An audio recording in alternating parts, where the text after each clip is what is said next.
오늘의 정치권 이슈 살펴봅니다. 최수영 시사평론가, 현근택 전 민주당 선대위 대변인 두 분과 함께합니다. 어서 오세요. 안녕하세요. 안녕하세요. 한미 정상회담이 내일 열립니다. 잠시 뒤면 조 바이든 미국 대통령이 취임 이후에 1년 4개월 만이라고 합니다. 한국을 찾게 되는데 기술 동맹이다 이런 얘기를 많이 합니다. 네. 이전에는 이제 한미 간의 안보 협력이 항상 주된 의지였다면 이번에는 조금 그때와는 상황이 많이 달라지는 느낌인데요. 네. 어떤 부분에 좀 주목해서 보고 계십니까? 그러니까 우리 한미 상호 방위 조약 예. 이게 체결된 게 1953년입니다. 그러니까 지금 70년이 사실 지난 거죠. 예. 70년이 지난 동안 사실 과거에는 말씀하신 것처럼 군사, 안보, 그러니까 외교 이쪽으로 이제 조금 이제 안보 동맹의 가치가 있었다면 지금 70년이 흘렀고 세월도 많이 흘렀고 지금 글로벌 시대가 됐기 때문에 예. 글로벌 기술 동맹으로 가겠다 이렇게 방향성을 정한 것 같아요. 그래 그런 측면에서 조 바이든 대통령이 사실 윤 대통령이 취임하자 10일 만에 가장 먼저 이렇게 찾아준 거는 굉장히 상징적 장면이다. 더군다나 첫 회동 장소가 삼성전자를 방문한다니 이것은 바로 기술 동맹을 상징하는 전 하나의 그 상징적인 모습이 아닐까 싶은데요. 마찬가지로 미국은 이제 사실 반도체 강국이라고 하지만 우리와 마찬가지지만 서로 우리는 원천 기술과 우리 그다음에 소재, 기술 소재 이런 것들 때문에 서로 윈윈이 되어야 되고 그다음에 사실 앞으로 이 원전에 관한 문제도 원전은 사실 차세대 에너지이기 때문에 이런 것들도 보면은 어떤 에너지가 곧 안보 에너지가 될 수도 있는 이런 상황들. 그러니까 70년 동안 한미 상호 방위 조약으로 시작한 한미 동맹이 이제는 질적 그다음에 양적 상승을 많이 거쳐왔기 때문에 이렇게 진화하는 단계를 보면 될 것 같고요. 이번 2박 3일의 일정 동안 아마 그 미국 제이크 설리번 안보보좌관이 얘기했듯이 미국이 한국의 우리의 동맹을 가장 중요하게 여긴다는 그런 상징적인 어떤 그런 모습을 보여주는 돕기 위해서 왔기 때문에 좀 약간 실제적인 어젠다들이 좀 아주 구체적으로 논의가 될 것으로 저는 생각이 됩니다. 현근택 대변인 어디 네. 좀 주목해서 보고 계십니까? 일단은 뭐 예전에 아마 이제 미국 대통령이 아시아를 방문한다 그러면 일본을 먼저 가냐, 한국을 먼저 가냐 굉장히 많이 봤어요. 네. 그래도 어쨌든 한국에 먼저 온다는 거는 저희들 입장에서는 뭐 좋은 진로로 보고요. 지금 말씀하신 것처럼 예전에 뭐 안보 동맹 이러다가 이제 한미 FTA 체결하면서 약간 경제 동맹까지는 어쨌든 좀 된 건데 이제 기술적으로, 그러니까 미국 입장에서는 지금 뭐 반도체도 있지만 배터리라든지 이런 부분들이 어쨌든 저희 우리나라의 기술 강점이 있지 않습니까? 이런 부분에 아마 지금 할 것 같고요. 아마 그런 면에서 본다 그러면 이제 윤석열 대통령 입장에서는 이제 외교 무대에 첫 공식 데뷔하는 거거든요. 예. 그러니까 바이든 대통령은 1970년부터 정치를 해오신 분이에요. 정치를 거의 한 50년 가까이 해오신 분이거든요. 근데 이제 윤석열 대통령은 정치 1년 안 됐잖아요. 그러니까 아마 제가 보기에 가장 아마 하이라이트는 단독 회담을 한다 그러면 예. 수행원들 없이 어떻게 어떤 얘기가 오갈 것인가가 가장 눈여겨 볼 것 같은데, 근데 다행인 거는 예전에 우리가 뭐 한미 방위 분담이라든지 우리가 뭔가 양보해야 될 게 이번에는 저는 뭐 그런 의지는 별로 없는 것 같아요. 그래서 아마 그 윤석열 대통령 입장에서는 이제 외교 무대 대비하는데 미국 대통령이 뭐 아시아에 일본보다 먼저 와서 한다는데 저는 뭐 의미가 있는 것 같습니다. 예, 한미 정상회담 말씀하신 것처럼 이 단독 회담이 될지 뭐 공동 회담이 될지 거기에서 어떤 얘기하게 될지 관심이 가는데 내일 열립니다. 윤석열 대통령 오늘 출근길에도 관련된 질문이 있었는데요. 어떤 답변을 했는지 직접 보고 오겠습니다. 오라기보다 국제사회에 많은 변화가 있기 때문에 한미 동맹 관계도 더 튼튼해지고 더 넓은 범위를 포괄하는 그런 동맹으로 가는 계기가 될 것이라고 생각합니다. 중국과의 관계는 좀 문제가 될 수 있다 이런 말이 나와서요. 글쎄 그거를 그렇게 제로섬으로 볼 필요는 굳이 없습니다. 중국과의 관계도 우리가 경제 관계를 잘 해나가면 됩니다. 예, 역대 가장 빠른 한미 정상회담이 열리게 됐습니다. 취임 11일 만에 열리게 되는 거고 오늘 윤 대통령의 인터뷰를 들으신 것처럼 이번 한미 정상회담은 한미 동맹의 방점이 찍힐 것으로 보입니다. 말씀해 주신 것처럼 윤 대통령의 첫 외교 무대인데 어떻게 좀 전망하시는지요?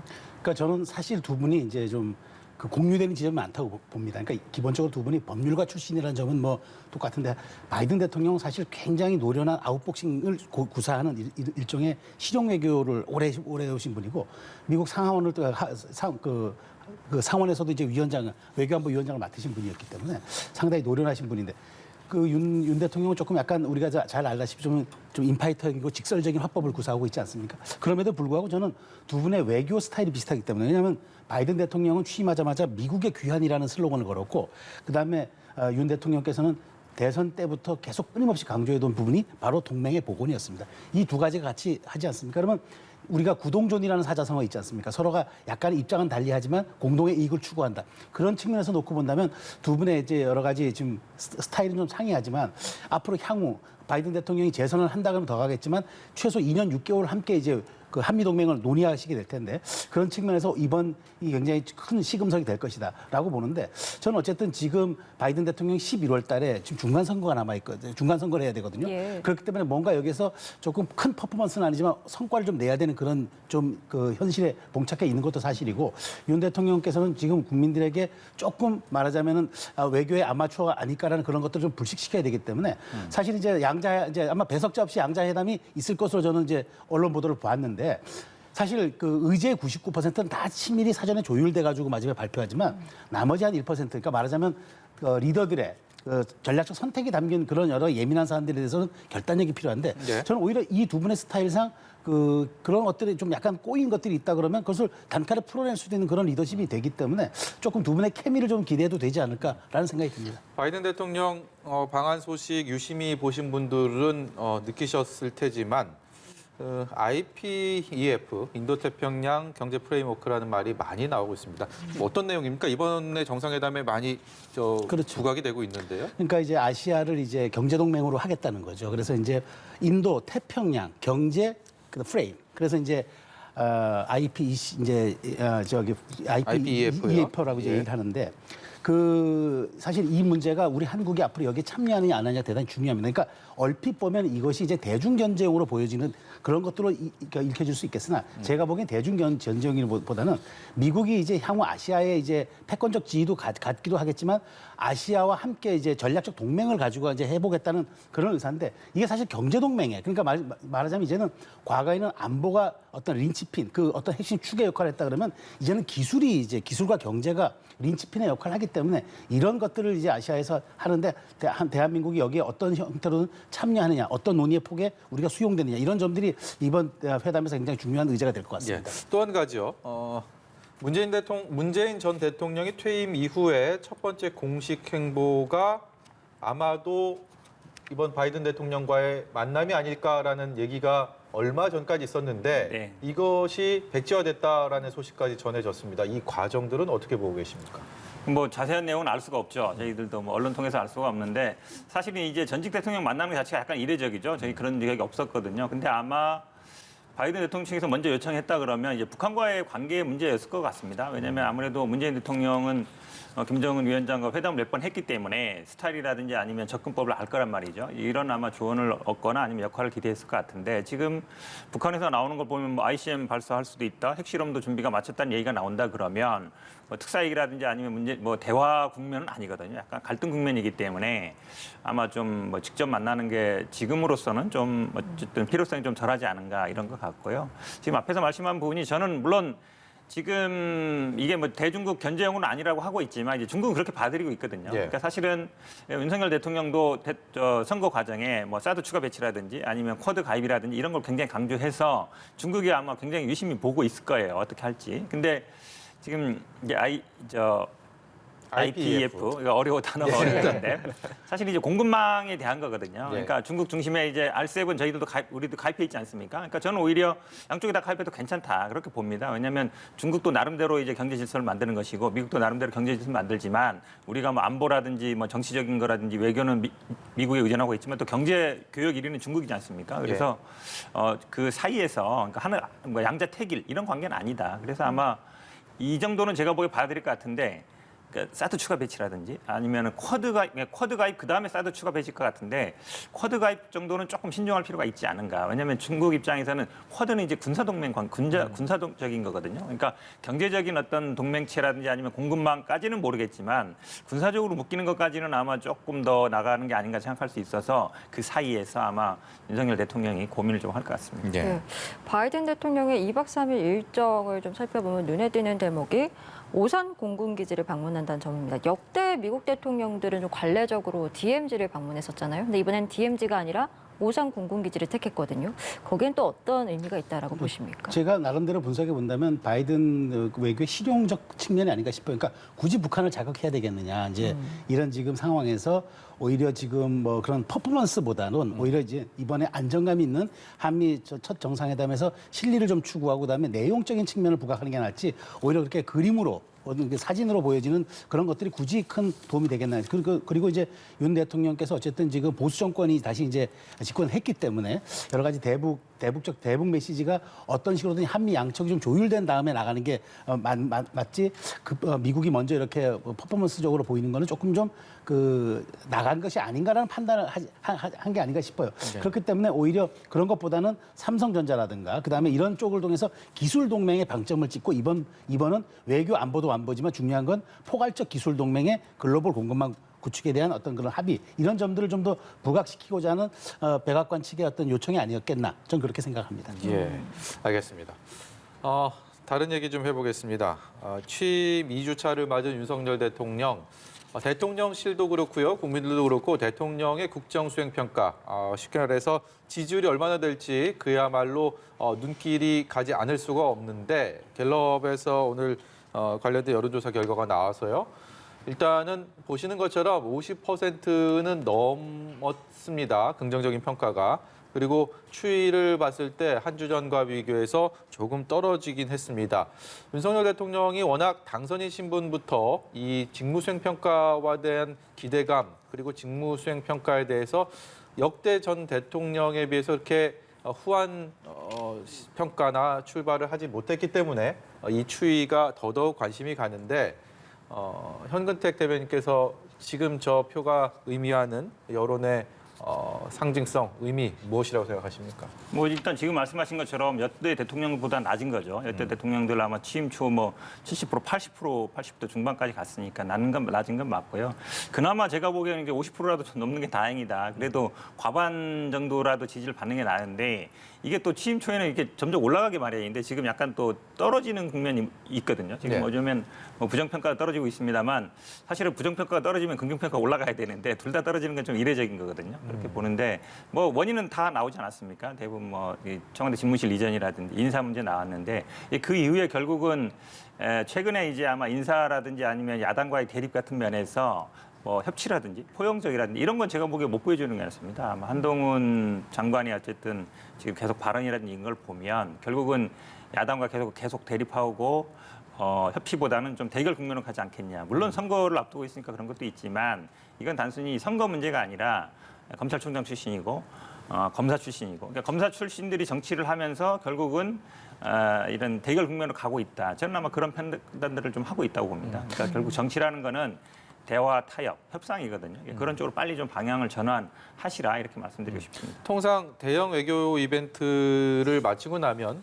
지지율이 올라가는 현상들을 흔히들 볼 수가 있었는데 한미 정상회담만큼 또 큰 대형 이벤트가 어디 있겠습니까? 그렇죠, 네. 이번 또 정상회담을 어떻게 성공적으로 이끌어내느냐에 따라서 윤석열 대통령과 대통령실에게는 또 기회가 될 수 있을 거란 생각도 그렇죠. 듭니다. 상당 부분 사실 저렇게 대형 어떤 어젠다를 가진 정상 간의 대화라든가 이런 이제 국제적인 이슈가 있어 놓으면은 그다음에 당연히 대통령 지지율이 상승합니다. 이제 더더군다나 이제 윤 대통령께서 어쨌든 외교에선 좀 초보라는 그런 우려를 불식시키면서 굉장히 안정감 있게 한미 정상회담을 마무리한다 그러면은 상당 부분 저는 이제 오를 수 있다고 보고 또 중요한 이제 현 대변인 지적하셨지만 사실은 지금 뭐 낮은 건 사실이에요.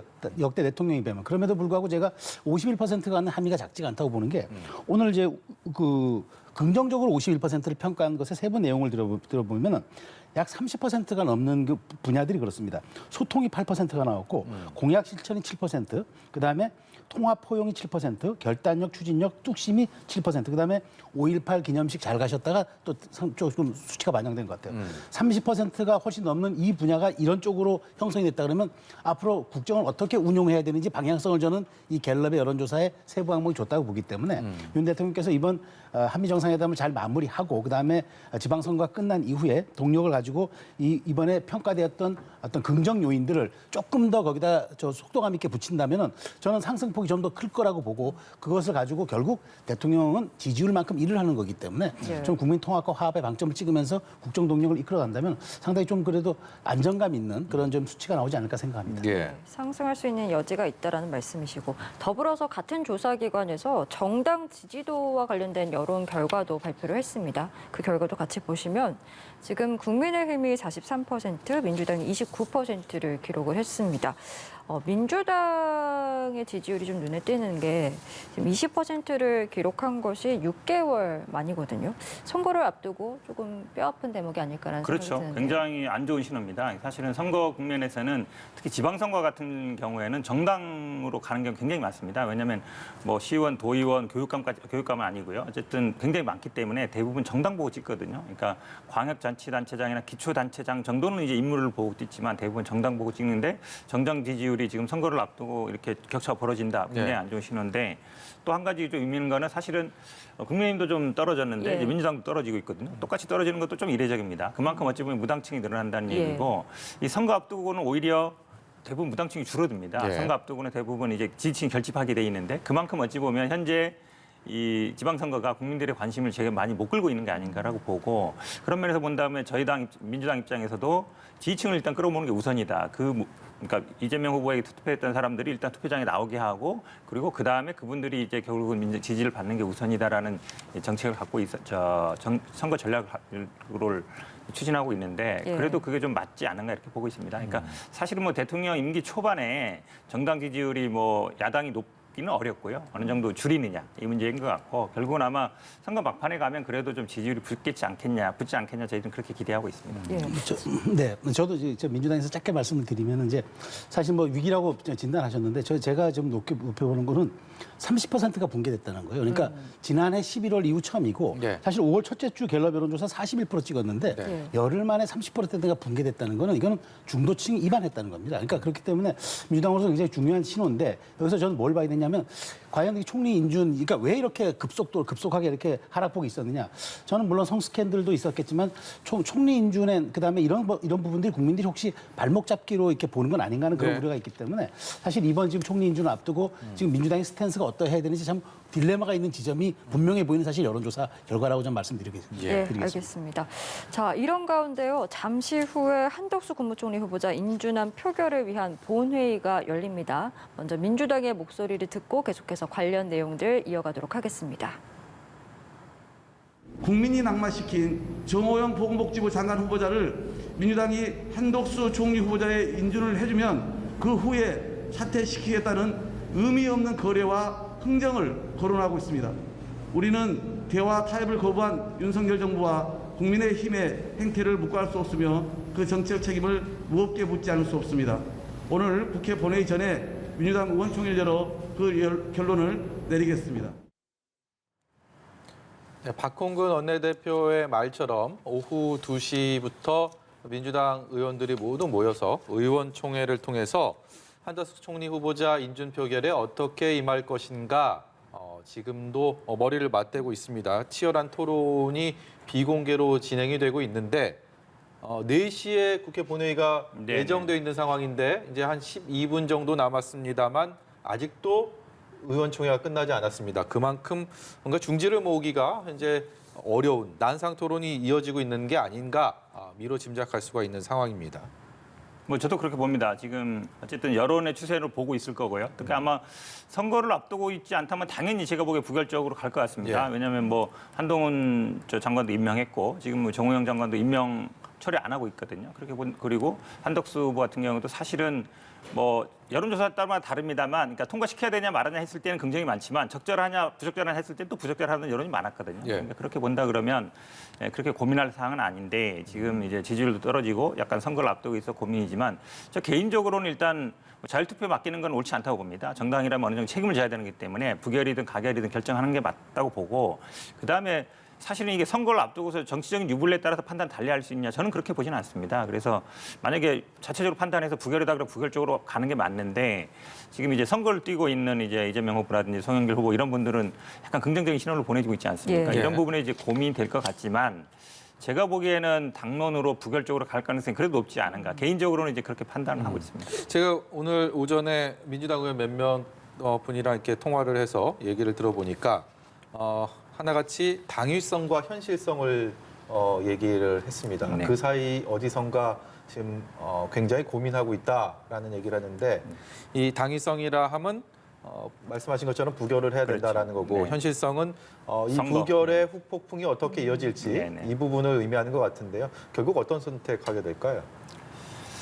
저는 부결적으로 정할 걸로 봅니다. 왜냐하면 물론 뭐 당연히 지금 선거를 앞두고 있고 후보들이 얘기는 하고 있지만 사실은 선거를 앞두고서 타협 뭐 정치적인 어쨌든 걸 결정하는 거거든요. 물론 뭐 정치는 모든 걸 다 포괄하고 있습니다만 뭐 지지율 하락이 이것 때문에 되는 저는 그렇게 보지는 않습니다. 사실은 이제 성비 문제라든지 여러 가지 이제 뭐 그동안 이제 논란이 있었던 문제들이 있지만, 그러니까 그동안 계속 부결적으로 왔었거든요. 예. 근데 계속 변경해 왔는데 이제 와서 이제 예를 들어서 뭐 선거 앞두고 있어서 어쩔 수 없다라고 한다 그러면 약간 제가 보기에 당이 중심을 못 잡는 게 아닌가. 그리고 현재 이제 비대위 체제인데 비대위 리더십에 대한 얘기도 나올 수 있습니다. 그러니까 네. 갈팡질팡하는 모습이 제일 안 좋거든요. 빨리 정해서 그거에 대해서 가고 그다음에 이제 국민들을 설득하든지 가야 되는데 이러지도 못하고 저러지도 못하는 모습이 보이는 거는 안 좋다고 보는데 좀 지금도 계속 이제 늦어지고 있는 것 같아서 그럴까 봐 좀 걱정은 됩니다만 저는 개인적으로는 약간 부결적으로 당론을 정할 가능성이 높지 않은가라고 보고 있습니다. 지금 민주당의 의총 결과에 촉각을 곤두세우고 있을 네. 국민의힘에서는 의석수만으로 지금 국회 그렇죠. 내에서 뭔가 딱히 할 수 있는 상황들은 아닌데 네. 어떤 심경으로 지금 결과를 지켜보고 있을까요? 그러니까 민주당이 그 지금 사실 모든 키를 쥐고 있지 않습니까? 이제 국민의힘 입장에서는 지켜볼 수밖에 없는 것 같은데 저는 민주당이 오히려 지금 딜레마 상황이고 국민의힘 입장에서는 그 상황에 따라서 충분히 선거 때 캠페인으로 국민에게 호소할 수 있는 장이 마련됐다고 저는 보는 거예요. 제가 아까 말씀드린 게 뭐냐면 30% 지지가 무너졌는데 민주당이 왜 제가 딜레마라고 분석하냐면 지방선거는 투표율이 굉장히 좀 낮아요. 이렇게 역대 투표율을 놓고 보면은. 그렇다 보면 누가 더 지지층을 더 핵심 지지층을 투표장으로 많이 이끌어내느냐가 관건이라고 놓고 본다면 뭐 민주당이 선거 전략상 이걸 놓고 볼 때도 저는 부결로 갈 수도 있다고 보는데 그러나 과연 그게 맞겠느냐. 그러니까 중도가 23%가 나왔거든요. 그렇게 많이 입안한 중도층을 어떻게 끌어안고 갈 것이냐. 그러니까 1998년 김대중 대통령이 당선되고 나서 DJP가 김종필 총리를 6개월간 인준해주지 않았어요. 그때 당시 이제 신한국당이 그 결과가 어떻게 했습니까? 바로 어쨌든 그 이유는 견제와 균형이라고 했지만 국민들이 보기에는 발목 잡기를 보는 거거든요. 예. 그렇기 때문에 지방선거에서 참패를 했는데 그런 것들이 지금 사실 민주당에 굉장히 딜레마긴 하지만 저는 그럼에도 불구하고 결국은 부결시키면 첫 번째 이재명 송영길로 대표되는 당의 이제 신주류들이 사실 좀 지켜보고 있다라고 말씀하셨는데 오늘 대통령실에서 이런 얘기가 나왔습니다. 이 한덕수 총리가 인준이 되면 다음 주 월요일이죠. 노무현 전 대통령 추도식에 대통령실에 그리고 당정의 수뇌부가 총출동할 것이다. 뭐 이런 얘기가 나와서 네. 그 부분이 갖고 있는 의미가 무엇인지도 좀 궁금합니다. 민주당이 주는 시그널이죠. 그러니까 나는 그 통합과 협치기를 가겠다. 그리고 뭐 오늘 한덕수 총리 대정자 얘기했습니다만 구두 밑창이 닳도록 요즘 구두가 화두인데 그 딜도 뛰어다니겠다 이렇게 얘기를 했습니다. 그러니까 일을 할 기회를 달라는 거잖아요. 근데 우리가 국정을 평가한다 그러면 일할 기회를 주고 그다음에 그 성적에 따른 평가를 하는 게 온당하지 일할 기회조차 박탈한다면 그게 말이 되겠느냐. 더군다나 노무현 대통령 때 그때 총리도 그러니까 요직을 네. 역임하지 않았습니까? 따라서 이제 거기에 대한 협치와 통합의 이야기를 하면서 그 어떤 기억을 또 소환하면서 내가 또 충분히 그걸 일을 적임자니까 자유 투표로 간다 그러면은 좀 나를 인준해서 일할 기회를 달라. 그런 어떤 그 속내가 담긴 오늘 그 발언들이 아니었나 그렇게 생각합니다. 예. 정호영 후보자 얘기도 저희가 하다 말았는데 정호영 후보자야말로 지금 어떠한 뭐 결단을 스스로도 대통령실도 하지 않은 채 이 상황을 예의주시하고 있을 것 같다는 생각이 듭니다. 어떤 선택을 하게 될까요? 뭐 제가 보기엔 본인이 사퇴하겠다면 사퇴할 수 있죠. 제가 보기엔 아마 대통령 측에서 어느 정도 좀 잡고 있지 않냐고 봅니다. 왜냐하면 뭐 지금 여당에서도 뭐 사퇴해야 된다는 얘기가 많이 나오고 있는데, 네. 근데 이거를 뭐 거래라든지 아니면 딜이라든지 이런 식으로 저는 보는 거는 그럼 정치를 할 필요가 없어요. 그냥 원칙대로 하면 됩니다. 근데 정치라는 건 항상 대화 협상과 타협입니다. 대화 협상 타협은요 주고받는 거예요. 예. 기브 앤 테이크거든요. 그러니까 상대방도 양보하고 내도 양보하고 이거를 예를 들어서 여의도식 문법이기 때문에 하지 말아야 된다. 그러면 여당 야당 뭐하러 국회에 있을 필요가 없어요. 그냥 대통령실 하고 그냥 정치를 하면 됩니다. 예. 결국은 대화 협상 타협이라는 거는 서로 상대방이 원하는 것들을 어느 정도 들어주는 거다. 이제 그거를 나쁜 의미에서 뭐 해석할 필요는 없다 이렇게 보고 있어서 저는 이해가 잘 안 갑니다. 그러니까 정호영 후보 같은 경우에 진작에 사퇴 여론이 굉장히 높았는데 이거를 끝까지 붙들고 있다가 뭐 총리를 인준시켜주면 나중에 생각해보겠다 이러고 있는 거잖아요. 난 그게 오히려 더 기분 나쁜 것 같아요. 예를 들어서 아니 장관 한 분 그리고 도덕적으로 문제가 있어서 사퇴해야 된다는 분을 붙들고 있으면서 총리를 인준해주면 생각해보겠다. 그런 얘기는 제가 보기 상대방을 완전히 어찌 보면 약간 조롱하는 거거든요. 그러니까 어느 정도 뭐 상대방도 할 수 있게끔 명분을 만들어줘야 되는데 너무 야당을 무시하는 게 아닌가 저는 이렇게 봅니다. 네, 여권에서는 뭐 연계하지 않겠다라고 말하지만 일각에서는 만약에 부결이 되면 정호영 후보자를 임명을 강행함으로써 맞불을 낼 것이다. 뭐 이런 전망도 나오지 않습니까? 그러면 그거는 뭐 예. 글쎄요. 뭐 그런 얘기는 계속 저도 들었는데 그게 과연 정당한 태도인가라고 묻고 싶습니다. 왜냐하면 뭐 정호영 후보가 예를 들어 문제도 없고 정상적이고 국민들도 보기에도 저분 장관 꼭 해야 된다 이런 분이면 그렇게 해야 되는데 누가 봐도 부적절하다 보고 여론도 굉장히 부정적이 많은데 이거 부결하면 이 사람 이분을 임명하겠다. 이거는 제가 보기에 그냥 싸우자는 얘기죠. 여론에 싸우자는 얘기여서 그런 태도도 제가 보기에 좀 야당과 협치 아니면 뭐 이런 거는 뭐 통합이라든지 그런 거는 좀 거리가 먼 태도 아닌가 이렇게 봅니다. 제가 보기에는 그 정호영 후보자를 여기 연계시키는 것도 민주당의 전략이에요. 그러니까 예. 사실 이제 그 정호영 만약 우리가 부결시키면 정호영 후보자 인준할 거다. 그건 사실 민주당이 사실 노리는 거죠. 왜냐하면 그렇게 되면은 그 고스란히 그거는 마치 이제 기다렸다는 듯이 이거 뭐 마치 반응하는 것으로 비춰지기 때문에 저는 그래서 어쨌든 이거 가부가 나오는 것을 정호영 후보자 그 인준의 거는 이게 취임의 거는 저는 별개로 좀 봐야 되지 않느냐 싶어요. 그러니까 네. 대통령께서 여론을 두고 판단하겠다면은 어쩌면 지금 명백한 위법은 드러나지 않았고 또 국민 눈높이에 맞지도 않는 그 여론 대통령께서 얼마 전에도 보니까 내가 여론을 충분히 듣고 있습니다라는 이야기를 기자들 앞에서 했기 때문에 예. 저는 이 부분에 대해서는 대통령께서 아마 조금 더 균형적이고 합리적인 방식으로 문제를 따로 처리하지 이것을 연동시키는 건 조금 무리가 있어 보이는 건 사실입니다. 예, 알겠습니다. 이제 2시간 뒤로 본회의가 연기가 됐고 민주당 의원총회에서 어떤 결정이 내려질지는 저희가 나오는 대로 또 신속하게 전해드리도록 하겠습니다. 주제를 조금 바꿔서요. 검찰이 국민의힘 전신인 자유한국당이 고발로 시작됐던 산업부 블랙리스트 의혹 사건 수사를 본격화하고 있는 상황입니다. 백운규 전 산업통상자원부 장관을 정조준한 조치로 보이는데 지금 한동훈 법무부 장관이 검찰 인사를 단행한 지 하루 만에 지금 압수수색에 들어가면서 이 수사가 이제 문재인 전 정부 인사들로 향하고 있다 이런 전망이 나옵니다. 앞으로의 상황들 좀 어떻게 예상하시는지요? 뭐 충분히 이제 예상되던 바들이죠. 왜냐하면 일단 검찰총장 출신이고요. 최측근이라 할 수 있는 지금 소통령으로 불리는 한동훈 법무부 장관 임명됐고 그다음에 아마 뭐 검찰 인사도 보면 답은 윤석열 라인으로 전부 어찌됐든 요직으로 깔았거든요. 그렇게 본다 그러면 그동안 이제 이분들이 계속 뭐 살아있는 권력 했지만 사실은 이제 죽은 권력입니다. 이제 전 정권에 대한 이제 정치 보복이 시작된 건데 오히려 이제 살아있는 권력 수사를 한다면 현 정부와 관련된 사람들을 수사해야 되는 거 아닙니까? 그러니까 그동안에 이제 살아있는 권력 수사라는 게 거짓말이었다. 사실은 민주당 쪽 인사들, 본인들에 대해서 안 맞는 사람들에 대해서 수사를 하는 게 맞는 것 같고 이 사건이 사실은 아주 뭐 사건이 아닙니다. 왜냐하면 산업부에 있는 산하 기관들에 대해서 이제 임기 전에 그만두라고 했다는 건데 뭐 이런 것들은 계속 있어왔던 거거든요. 이거를 뭐 장관 사무실까지 압수수색할 일인가 저는 이렇게 보고 결국은 우려하던 검찰공화국 아니면 전 정권의 정치 보복 이렇게 시작된 것이고 아마 근데 이런 식의 정치 그러니까 사실은 검찰총장 출신 그다음에 검사장 출신의 장관이기 때문에 충분히 얘기는 할 수 있지만 이런 식으로 아마 정치를 몰아간다 그러면 계속 아마 야당과의 대립은 심할 수밖에 없다. 지금 한동훈 장관도 국회에 나와서 얘기하는 거 보면 그냥 싸우자, 대들자 이런 거밖에 없거든요. 뭐 말하다 보면은 뭐 당신도 그렇지 않냐, 나는 뭐 나도 거기서 근무했다, 뭐 나도 뭐 이재명 지사도 핸드폰 안 깠다 이렇게 얘기하는 거거든요. 그러니까 그게 과연 장관이 할 일인가? 저는 아직도 그냥 야당 시절에 아닌 본인이 그냥 저 법무연수원 있을 때. 그걸로 나오는 것 같고 저는 이 검사 출신들이 정치에 있을 때 나타날 수 있는 부작용이 벌써 나타나고 있다. 결국은 모든 거를 범죄자 아니면은 뭐 상대방을 의심하고 뭔가 이제 수사를 해야 될 대상 저는 뭐 이런 식이 아마 여당 인사들을 상대로 한 이런 어떤 정치 탄압 보복 수사들이 계속 이어질 수 있다라고 보고 있고 이 부분은 아마 굉장히 야당과의 갈등 요소가 될 것이다 이렇게 보고 있습니다. 저는 조금 좀 견해를 달리하는 이유가 뭐냐면 혐의가 있으면 조사해야죠. 그리고 고발 사건이 이루어졌으면 그동안 3년 6개월 동안 제대로 진척이 안 됐으면 해야죠. 권력이 바뀌었다고. 이제는 그러면 이제는 말하자면 권력이 아니고 이제는 퇴임한 사람들이니까 그러면 덮어줘야 된다. 증거가 있고 혐의가 있는데 어떻게 덮습니까? 조사를 해야죠. 재판을 진행해야 되고. 그리고 한동훈 장관이 취임사에서 분명히 그랬습니다. 정부 수립 이후에 부처 명칭이 바뀌지 않는 부서가 딱 법무부하고 국방부다. 그건 정의부다. 영어로 하면. 그러니까 여기는 정의의 실현. 그러니까 취임사에서 그랬잖아요. 할 일을 제대로 하는 검찰을 두의할 사람은 오직 범죄자뿐이다.